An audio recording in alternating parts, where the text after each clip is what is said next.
Welcome back to the channel. I'm Jason Graystone, and in this video I'm going to go through the highly demanded topic of journaling. There are some basic business principles that are generally ignored by rookies in trading, and journaling is one of them. Journaling is absolutely essential in trading for many reasons, and in this video I'm going to show you why, how to do it, and also what it can do for you in order to dramatically enhance your trading returns. A good business understands its expenses and its income, or the revenue. And a really good business is also able to replicate a system that works to create ongoing profit over and over again. It's scalable. So you want to do this as a trader because not only does it allow you to make some more money, but it also becomes your new backtesting, which you can use to optimize and enhance performance and identify what's working and what's really needs tweaking and what's losing your money, etc. So although every trader records different information about the trades that they take, and whilst there's no set in stone rules about what you have to record, I want to give you some points of what I recommend when journaling trades as a minimum. And for some of you it's going to feel like I'm teaching you to suck eggs, but from my experience with business owners in general, let alone traders, most people don't do this stuff. And then at the end of this video, I'm going to share with you some information that you haven't likely seen anywhere else because the elite traders simply don't share this or don't want you to know about it. So be sure you stay for that. So here's the minimum that you need to record when you're journaling your trades. First of all, the currency pair, the market that you're trading,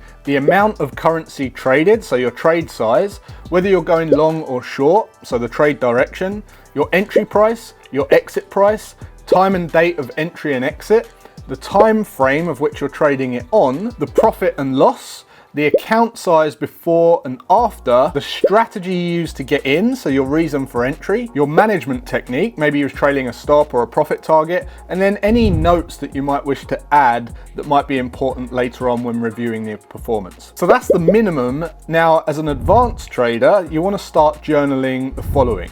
Preferred analysis. Analysis that you use that was unique to you and your approach to trading the markets. Maybe you like certain structure levels. Maybe you like certain indicators. Then there's qualitative analysis. This will be things like number of touches of structure. You want to journal untriggered entry orders, orders you placed that didn't get filled. You also want to journal emotions. How confident did you feel, or reluctant did you feel to trade? Almost like a fear and greed scoring before you get into the trade. It's also wise to have a screenshot of your trade and have that logged with the journaling entry. I also like to have an accumulative rolling result of the last 10 trades as I'm journaling as well. And then finally, a grading system, an A+ trade, an A trade, a B trade, C trade, some kind of system or a 5-star system that gives you a grading as to what's the highest quality trade down to the lowest quality trade. From these records, your data can be analyzed, giving you the ability to assess every area of your trading business, such as best performing strategies, best performing currency pairs,